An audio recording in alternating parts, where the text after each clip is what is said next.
primera de otras tantas. Quiero dar las gracias al comité organizador de la Sociedad Andaluza y en concreto a la doctora Serradilla y a la doctora Liñán por su amable invitación para poder compartir este tiempo con todos vosotros. Yo voy a hablaros a continuación y vamos a entrar a la presentación de cómo funciona y cuál es el objetivo y qué hacemos en una unidad de investigación en oncología.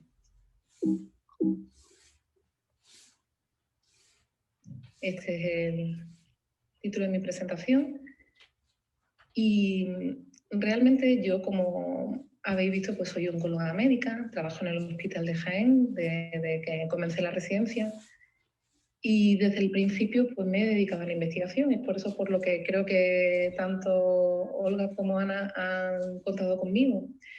Y aunque es cierto que trabajo en un hospital que es mediano, que la actividad que tiene pues es la que es, pero realmente creo que sí puedo compartir con vosotros mi experiencia en el sentido de que se puede hacer investigación y se puede hacer investigación en un hospital andaluz y se puede hacer investigación en un hospital como el mío.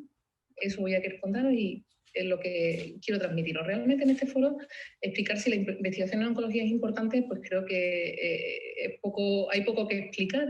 La importancia del cáncer, somos oncólogos, con lo cual conocemos que es una causa de mortalidad muy elevada, cada vez se diagnostican más pacientes y la incidencia pues está aumentando en nuestra población al menos, igual que ocurre pues, en la mayoría del mundo occidental, al menos en Europa.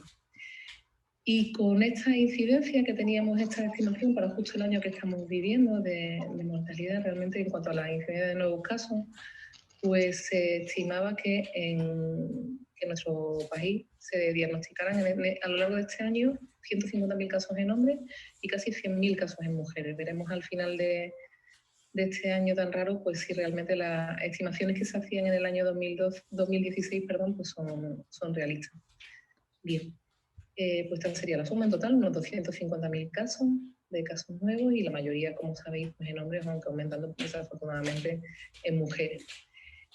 Entonces, pues trato de justificar. ¿Es importante la investigación en oncología? Pues creo que sí lo es. ¿Y por qué es importante? Porque la investigación en oncología, a pesar de esa disminución de ese aumento de la incidencia, creo que es la que nos está llevando a que estas curvas vayan disminuyendo cada vez más. Como sabéis, pues las estadísticas son un poco más obsoletas que los datos que tenemos habitualmente, pero veis cómo afortunadamente pues, en la curva y el color azul, que es el que corresponde a nuestro país, tanto en hombres como mujeres, pues va disminuyendo. Y además, pues de eso reconocido, no solo por disminuir la incidencia, disminuir la mortalidad, sino también mejorar la eficacia de nuestros tratamientos en cuanto a toxicidad y secuela, en cuanto a identificar qué paciente necesita los tratamientos o quiénes no lo necesitan, es decir, establecer factores pronósticos y factores predictivos.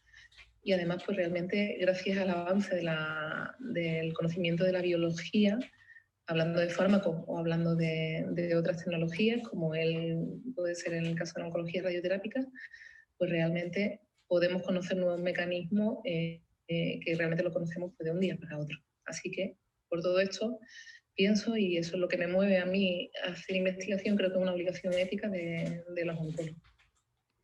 Y además, pues un objetivo prioritario ya de la estrategia del Sistema Nacional de Salud contra el Cáncer, que se estableció ya hace casi una década. Y esto es lo que nos permite, pues ya os digo, conseguir pues, mejorar esa supervivencia en diferentes escenarios.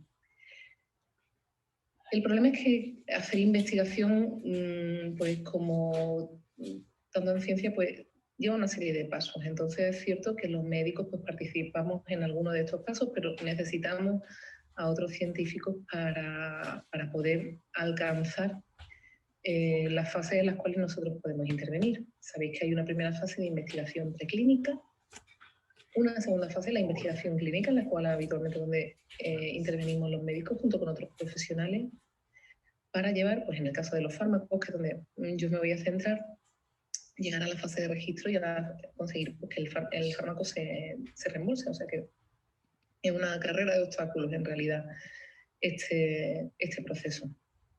Como sabéis, pues los estudios preclínicos que habitualmente pues, se hacen en células, en animales, pues se estudian aspectos como la toxicidad, se estudian aspectos químicos y realmente pues estos estudios habitualmente pues, se desarrollan en un margen de 1 a 3 años aproximadamente. Luego la fase de investigación clínica lleva varios años hasta que se llega pues, con un fase 3 habitualmente o con más de uno a la fase de registro, el momento del registro, es decir, se autoriza el uso de, o sea, se registra esa molécula y se aprueba. En oncología, a pesar de que en este esquema vemos por separado la fase de registro y la fase de aprobación, suelen ir muy de la mano, muy cerca, por tratarse pues, de enfermedades de la gravedad que todos conocéis. Pero es cierto que no acaba aquí la investigación y que continúa después de la aprobación con estudios de farmacovigilancia, con estudios de supervivencia. Así pues, realmente la aprobación, esa fase, una vez ya tenemos los resultados de los estudios, pues hasta ahora era de hasta un año, año y medio, nuestro medio, e incluso pues, en los últimos meses desafortunadamente está llegando a ser un poco más elevado. Es por eso que todo este proceso lleva a que es algo costoso el desarrollo de un fármaco. La investigación básica se ha desarrollado, pero los requisitos son cada vez mayores de calidad, de normativa y ético. Y es algo que es necesario, pero que hace que sea pues, un poquito más complejo. En estos últimos meses, pues hablar de lo que es un ensayo clínico, pues está costando un poco menos. Una de las pocas ventajas que nos está llevando esta pandemia es que términos como ensayos clínicos, fase 3, fase 2, forman parte pues, del telediario, forman parte de las noticias y forman parte del día a día que escuchan nuestros pacientes y que escucha la población. Entonces, pues realmente está permitiendo que este tipo de conceptos se impregnen en la sociedad y que permitan que sean un poquito más conocidos. Y es cierto que pues creo que eso sí es algo de lo poco positivo que nos está trayendo esta situación. La normativa en España actualmente para realizar un ensayo clínico está basada en un reglamento europeo, como toda nuestra legislación de 2014, que a su vez se desarrolló en el Real Decreto 1090 del año 2015, que es el que regula toda nuestra actividad en ensayo. Y el documento más concreto es este que os pongo de la Agencia Española del Medicamento, que os recomiendo que reviséis si estáis interesados en este aspecto, porque realmente nos explica la fase de la situación y cuáles son los requisitos para la investigación y para el desarrollo de un ensayo clínico en nuestro país. Pero voy a concretar con tres grandes necesidades. El realizar un ensayo clínico, igual que en otras áreas de nuestro trabajo, como conocéis de sobra, tiene que estar articulado siempre con la información al paciente y está establecido dentro de un documento de consentimiento informado. Es fundamental que el paciente conozca el propósito del ensayo, que conozca que existen riesgos, que conozca que se le van a aportar beneficios, o al menos eso se espera y por eso se le plantea esa participación. Si hay tratamientos alternativos, cómo se va a manejar su información, la confidencialidad es fundamental. Si hay pues, algún daño al paciente, cómo se va a solventar, de qué manera, si se le puede gratificar, no es legal en nuestro país. En pacientes, pues sí, costes indirectos como desplazamiento, pues se puede plantear la posibilidad. ¿Quién es su referencia para hacer una consulta? Que normalmente es el investigador principal del ensayo. ¿Qué alternativas tiene? Y que dejar claramente establecido, tanto verbalmente como por escrito, que la participación es voluntaria y que puede retirar el consentimiento en el momento que quiera sin ningún perjuicio para su tratamiento. La siguiente figura fundamental para mí, yo diría la que más, porque el consentimiento informado, como os decía, forma parte de nuestro día a día, pero es la figura del coordinador de ensayo. En mi caso, las coordinadoras de ensayo, porque con las que tengo la suerte de trabajar son todas mujeres, trabajan 5 en mi centro, son habitualmente pues, científicas, son personas pues, licenciadas o doctoradas en alguna carrera biosanitaria. En el caso nuestro, creo que representa bastante apropiadamente cuál es la realidad. Pues tenemos a una farmacéutica, tenemos a una bióloga, tenemos a una doctora en bioquímica, tenemos una doctora en ciencias ambientales, o sea que realmente, y a otra bióloga. Realmente pues son personas con una titulación universitaria biosanitaria.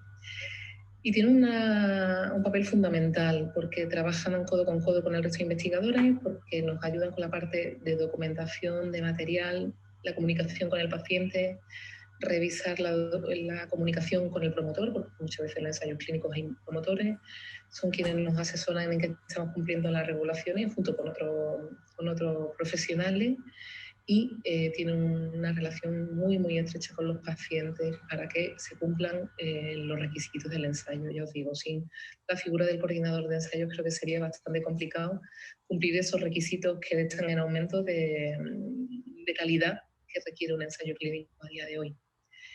¿Qué otros requisitos?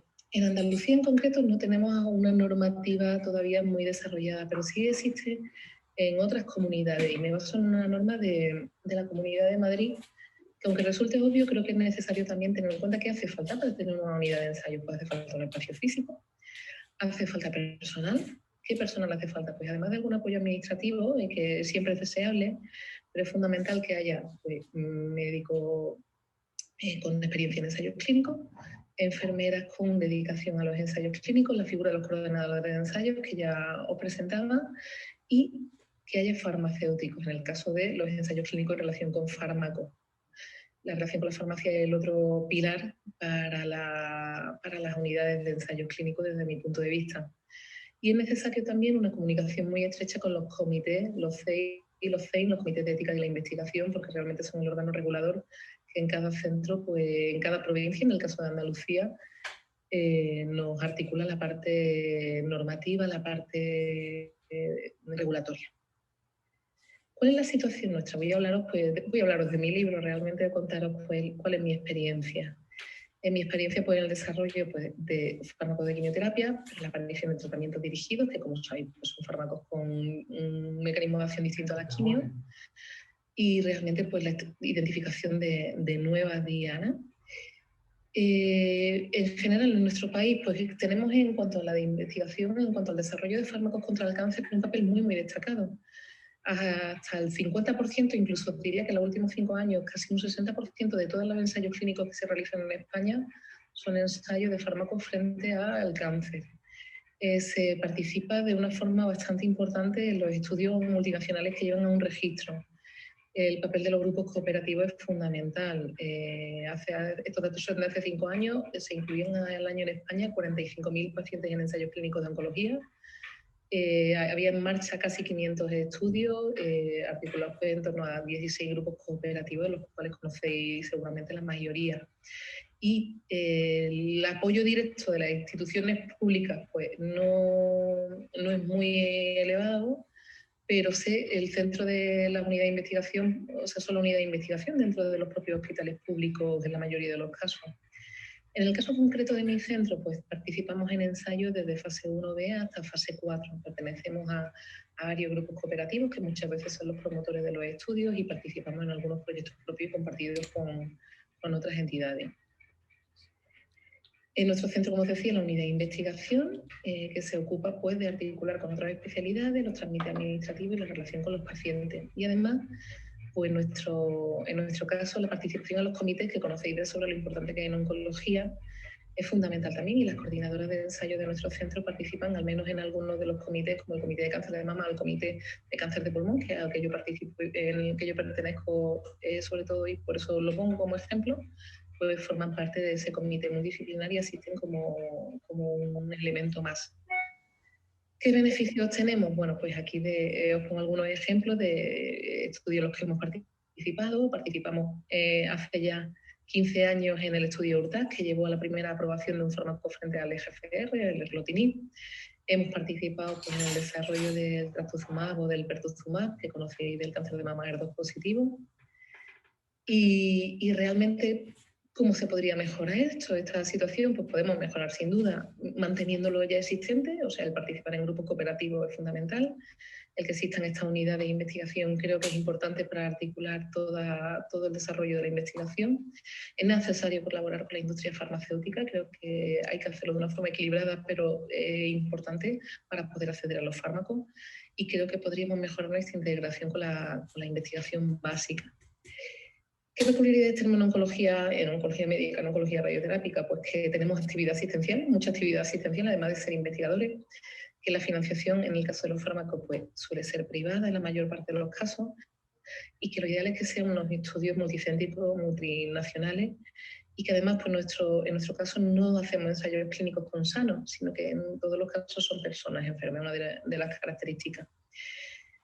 ¿Dónde podemos mejorar? Pues podemos mejorar con la investigación en ensayos en prevención. Creo que es fundamental y aunque directamente en oncología no nos dedicamos, creo que tenemos que insistir en la necesidad de que se desarrollen ensayos en prevención y los factores que ya conocemos, identificar factores que no conozcamos. Así pues nosotros participamos en algunos, por ejemplo, pues en GEICAM, en cuanto a cáncer hereditario, o sea que también podemos tener cierto papel. En cuanto a tratamiento sistémico, ¿qué áreas? Pues mejorar los tratamientos que ya conocemos, identificar nuevas vías, ver quiénes se benefician y conocer mecanismos. Un grupo de estudios que están teniendo cada vez más fuerza y cada vez más presencia, y creo que son una de nuestras herramientas futuras que hay que utilizar, son los registros, porque siempre hemos dicho que los datos de nuestra propia población no los conocíamos bien. Y de hecho creo que un ejemplo es el registro del Grupo Español de Cáncer de Pulmón. También participamos en el registro del Grupo GEICO y sé que se están poniendo en marcha otros registros de grupos cooperativos que van a llevar seguro a bastante éxito, porque el conocimiento que nos lleva, o sea, no solo para conocer e identificar nuestra población, sino para ver qué necesitamos mejorar. Y esta fue la primera publicación que se hizo del Grupo Español de Cáncer de Pulmón, que desde 2018 hasta ahora pues ha sumado ya más de 20 publicaciones distintas. Actualmente en Jaén pues tenemos estudios activos en multitud de tumores, no en todos, pero sí en la mayoría, lo más prevalente. Participamos pues con oncología radioterápica en algunos de los estudios, en mi caso pues con cáncer de cabeza y cuello, es fundamental que colaboremos y son investigadores de estos estudios y además pues en algún proyecto, como os decía, de investigación translacional. Las nuevas vías que se están explorando pues, son la inmunoterapia. ¿Y a qué nos lleva todo esto? Pues a identificar mejor a nuestros pacientes. Esta diapositiva pues habla de cáncer de pulmón, de cómo ha ido mejorando y cómo hemos ido cambiando en cáncer de pulmón, de qué partíamos pues, hace unos 30 años ya. Tratábamos el cáncer de pulmón como un todo. Hace 20 años pues, diferenciamos entre microcítico y no microcítico. Hace 12 años solo pues, empezamos a ver la diferencia entre adenocarcinoma y carcinoma escamoso. Y a día de hoy, porque ya esta diapositiva tiene ya 7 años, pues conocemos que podemos identificar poblaciones mucho más concretamente y actuar de una forma distinta porque tenemos herramientas diferentes y tienen historias naturales distintas. ¿A qué nos lleva esto? Pues realmente hemos ido avanzando y en este contexto, ya os digo, es a lo que yo me dedico y realmente creo que es un buen ejemplo porque partíamos de que en cáncer de pulmón avanzado hace unos 25 años la supervivencia no era superior a 6 meses. Perdón. Pero sin embargo las mejoras en los últimos años, me refiero solo a fármacos sin duda, ha habido otras mejoras que conocéis de sobra, pero las mejoras han permitido ir rompiendo barreras, superar supervivencia de 12, 18 e incluso 24 meses con los fármacos dirigidos, pero además no solo con los fármacos dirigidos, sino también con la inmunoterapia. Hemos llegado a supervivencias superiores a los 2 años, que viéndolo en perspectiva creo que es una ganancia importante, incluso superar barreras como los 3, incluso 5 años en algunos casos de cáncer de pulmón avanzado en grupos con mutaciones concretas. Para finalizar, ¿por qué tenemos que participar en ensayos clínicos? Si no ha quedado claro después de estas diapositivas, pues creo que en resumen, de cara a un paciente, pues porque creo que éticamente por las normas un ensayo clínico siempre va a recoger el mejor tratamiento posible porque se va a usar el mejor estándar. Los pacientes dentro de un ensayo clínico, aunque también puede tener sus contras, pero habitualmente se siguen de una forma muy estrecha. Permite acceder a fármacos en situaciones complicadas de las cuales de otra manera no se podría acceder. Creo que también es eso una de las ventajas que podemos ofrecer a nuestros pacientes. Y luego, pues el ánimo altruista que os aseguro que mueve a muchos de nuestros pacientes, sino a la inmensa mayoría.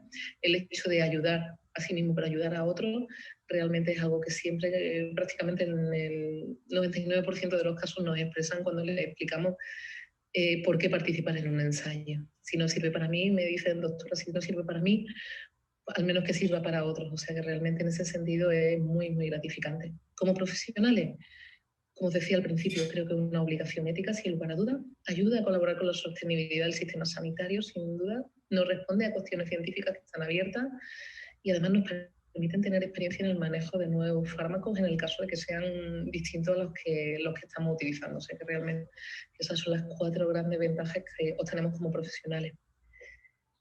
Esto es todo por mi parte. Ha sido un placer participar en esta sesión y espero que nos podamos ver pronto, un poquito más cerca, si no en Ronda, en cualquier parte de Andalucía. Un abrazo para todos. Muchas gracias.